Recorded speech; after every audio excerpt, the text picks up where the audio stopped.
BJP पूरे देश में संविधान पर आक्रमण कर रही है।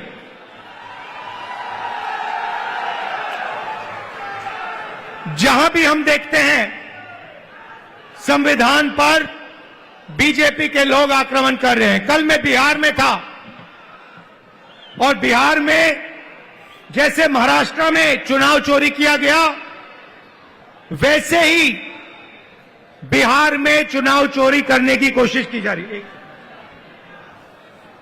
वैसे ही बिहार में चुनाव चोरी करने की कोशिश की जा रही है और चुनाव चोरी करने के लिए इलेक्शन कमीशन ने नई साजिश शुरू की है।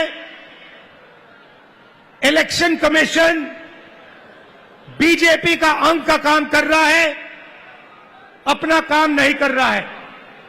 महाराष्ट्र में लोकसभा और विधानसभा के बीच में 1 करोड़ नए वोटर आ गए। आज तक किसी को नहीं मालूम ये वोटर कौन थे और कहां से आए। हमने इलेक्शन कमीशन से एक बार नहीं अनेक बार कहा है, आप हमें वोटर लिस्ट दीजिए, आप हमें वीडियोग्राफी दीजिए। इलेक्शन कमीशन नहीं देता है और जो चोरी महाराष्ट्र में हुई वही चोरी फिर से ये लोग बिहार में करने जा रहे हैं।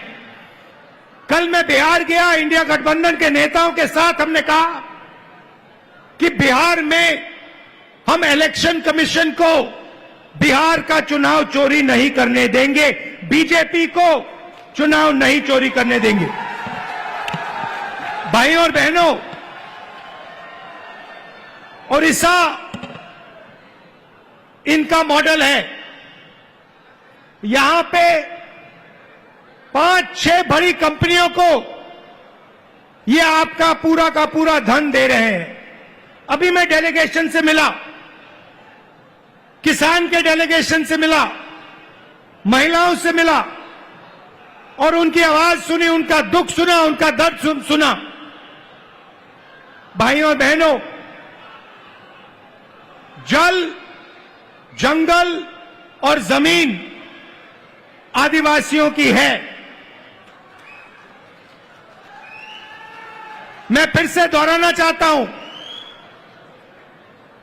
जल, जंगल और जमीन आदिवासियों की है और आदिवासियों की रहेगी।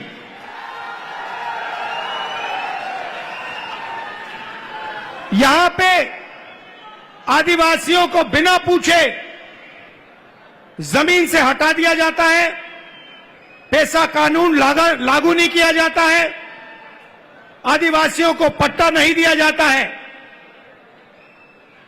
ये जमीन उनकी है, जल उनका है, जंगल उनका है और कांग्रेस पार्टी पैसा कानून लाई, ट्राइबल बिल लाई और इन कानूनों को हम लागू करके दिखाएंगे और आदिवासियों को उनकी जमीन वापस दिलवाएंगे। विकास, भाइयों और बहनों, विकास 2-3% के लिए नहीं होता है। विकास 2-3 अरबपतियों के लिए नहीं किया जाता है। विकास ओडिशा की जनता के लिए किया जाना चाहिए, गरीब लोगों के लिए किया जाना चाहिए, किसानों के लिए किया जाना चाहिए।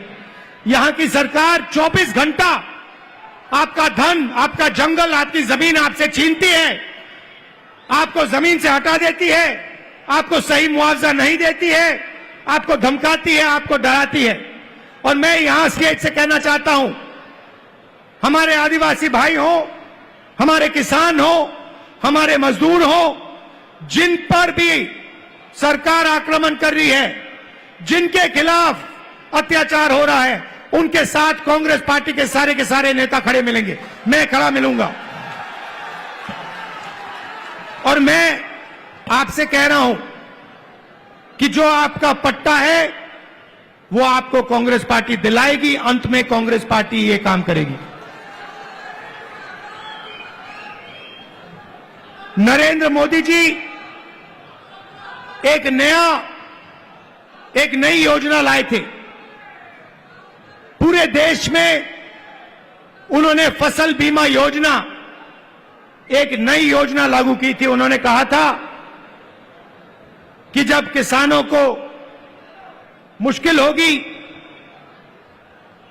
तूफान ओले से उनका नुकसान होगा, तो ये नई योजना उनकी मदद करेगी। और उन्होंने क्या किया?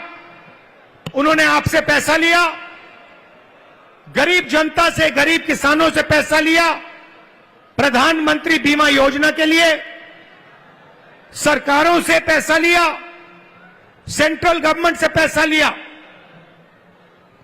और वो पैसा उन्होंने उन्हीं 3-4 बड़ी कंपनियों को दिलवाया। आज सच्चाई यह है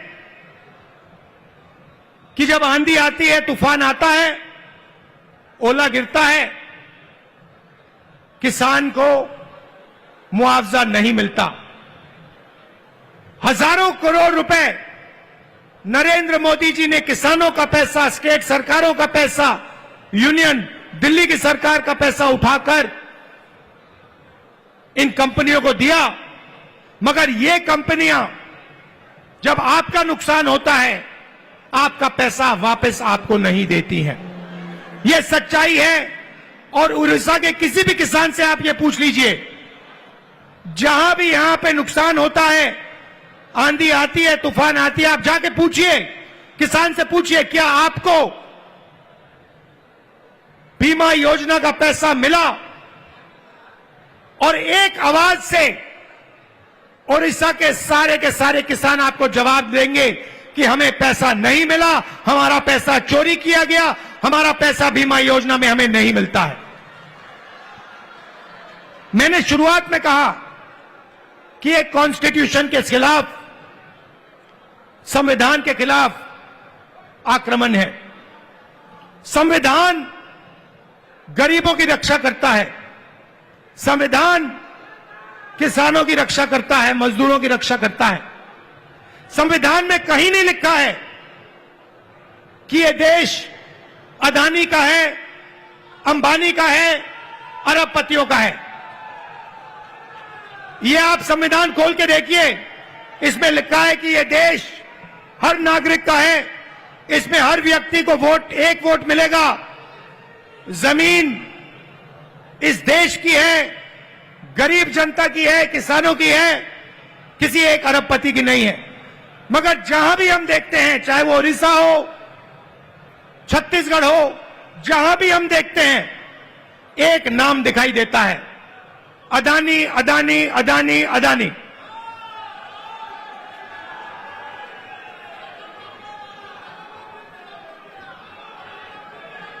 मतलब अदानी जी उड़ीसा की सरकार चलाते हैं, अदानी नरेंद्र मोदी को चलाता है। और जब उड़ीसा में जगन्नाथ यात्रा निकलती है, आप सोचिए रथ निकलता है, जगन्नाथ यात्रा का रथ निकलता है, लाखों लोग उसको देखते हैं, उसके पीछे चलते हैं, और फिर एक ड्रामा होता है, रथ को अदानी जी और उनके परिवार के लिए रोका जाता है। इससे आपको उड़ीसा की सरकार के बारे में सब कुछ समझ आ जाएगा। यह उड़ीसा की सरकार नहीं है, यह आपकी सरकार नहीं है, यह अदानी जैसे 5-6 अरबपतियों की सरकार है। और इसका लक्ष्य आपकी जमीन, आपका जंगल, आपके भविष्य को चोरी करने का है। मैं आपसे पूछना चाहता हूं, आपकी सरकार ने उड़ीसा के युवाओं के लिए कितना रोजगार पैदा किया है? ये जो बड़ी बड़ी इंडस्ट्रीज आती हैं, बड़ी बड़ी जो कंपनियां आती हैं, आपकी जमीन ले जाती हैं, आपका धन ले जाती हैं, आपकी जो नेचुरल वेल्थ ले जाती है। मैं आपसे पूछना चाहता हूं, ये आपके कितने लोगों को रोजगार देती है? आप मुझे बताओ। आपका रोजगार खत्म करती हैं, छोटे बिजनेसेस को, छोटी कंपनियों को, स्मॉल मीडियम बिजनेसेस को खत्म करती हैं, और फिर आपकी जमीन, आपका धन, आपका जंगल, आपका जल उठा के ले जाती है। और एक नई बात शुरू हुई है, उड़ीसा में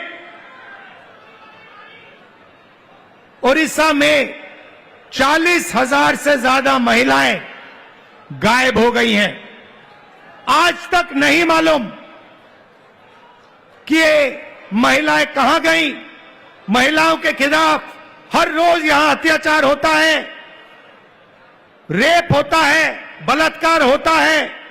हर रोज उड़ीसा में 15 महिलाओं का बलात्कार होता है, और आपकी सरकार को कुछ लेना देना नहीं।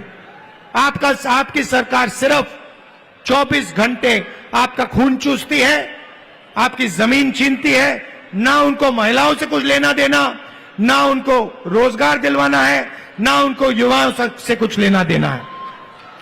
इसीलिए हम यहां आए हैं, और मैं आपको मैसेज देना चाहता हूं कि चाहे मैं हूं, या कांग्रेस प्रेसिडेंट हो, या कांग्रेस पार्टी के कोई भी नेता हो, हम यहां आपके साथ खड़े हैं। जब भी आपको मुझे बुलाना हो, जहां भी आपको मुझे ले जाना हो, मैं इस सरकार के खिलाफ लड़ना चाहता हूं, और इस सरकार को यहां से हटाना चाहता हूं। एक बात मैंने भक्तचरण दास जी को कही, तेलंगाना में हमने जाति जनगणना करवाया है। तेलंगाना में जाति जनगणना ने कमाल कर दिया है, क्योंकि जाति जनगणना ने तेलंगाना के हर नागरिक को समझा दिया है कि तेलंगाना में कितने लोग कौन से वर्ग के हैं, ओबीसी कितने हैं, अति पिछड़े वर्ग के कितने लोग हैं, दलित कितने हैं, आदिवासी कितने हैं, गरीब जनरल कास्ट के कितने लोग हैं। एक प्रकार से तेलंगाना सरकार ने तेलंगाना का एक्सरे किया है, और तेलंगाना की सरकार को अब मालूम है कि कितना धन किसके हाथ में है, कौन किसके पास क्या है, कितनी आबादी किसकी है। और मैं ये ओडिशा की जनता से भी कहना चाहता हूं, देखिए यहां पर हमें पता लगाना है दलित कितने हैं, आदिवासी कितने हैं, पिछड़े वर्ग के लोग कितने हैं, गरीब जनरल कास्ट के लोग कितने हैं। क्योंकि हम चाहते हैं कि सरकार में, इकोनॉमी में, विकास में सबको भागीदारी मिले। आज ओडिशा के पिछड़े लोगों को, दलितों को, आदिवासियों को ना सरकार में जगह मिलती है, ना कॉर्पोरेट में जगह मिलती है, ना ब्यूरोक्रेसी में जगह मिलती है। ये जो 5-6 कंपनियां आप पर राज कर रही है, मैं आपसे पूछना चाहता हूं, इनके मालिकों में कितने पिछड़े वर्ग के लोग हैं, इनकी मैनेजमेंट में कितने पिछड़े लोग के वर्ग हैं, कितने दलित हैं, कितने आदिवासी हैं, कितने गरीब जनरल कास्ट के लोग हैं। आपको एक नहीं मिलेगा। इसीलिए मैंने भक्तचरण दास जी से, लालू जी से कहा है कि पूरा दम लगा के आप ओडिशा की जनता को समझाइए कि सबसे पहला काम जाति जनगणना है, और अगर हमें ओडिशा में बदलाव लाना है तो जाति जनगणना हमारा औजार है। क्योंकि जाति जनगणना से दलितों को, पिछड़ों को, आदिवासियों को, गरीब जनरल कास्ट के लोगों को अपनी सच्ची शक्ति समझ आएगी, और जिस दिन इनको अपनी सच्ची शक्ति समझ आ गई, उस दिन ये सरकार को गिरा के फेंक देंगे। भाइयों और बहनों, आखिरी बात मैं कहना चाहता हूं, बीजेपी की सरकार ने ड्राइवर्स एसोसिएशन और यूनियन से पर पूरा दबाव डाला कि वो इस मीटिंग का समर्थन नहीं किए। उन्होंने पूरा दबाव डाला, धमकाया और डराया ड्राइवर यूनियन को, एसोसिएशन को, कि यहां पे इस मीटिंग में कांग्रेस पार्टी का समर्थन न कीजिए और इस मीटिंग को डिसरप्ट करने में मदद कीजिए। और मैं यूनियन को और एसोसिएशन को धन्यवाद करना चाहता हूं कि आपने इस मीटिंग का समर्थन किया। और मैं इस स्टेज से कहना चाहता हूं कि सरकार को ड्राइवर एसोसिएशन और यूनियन की आवाज सुननी चाहिए और जो उनकी जेन्युइन डिमांड है उन्हें पूरा करना चाहिए। एक बार फिर मैं आप सबका दिल से धन्यवाद करना चाहता हूं।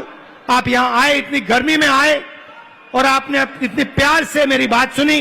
कांग्रेस पार्टी के कार्यकर्ता से कहना चाहता हूं, देखो आप लोग बब्बर शेर हो, आपको किसी से नहीं डरना है।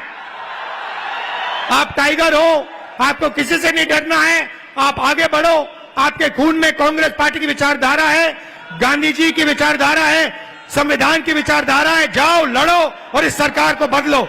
धन्यवाद, नमस्कार, जय हिंद।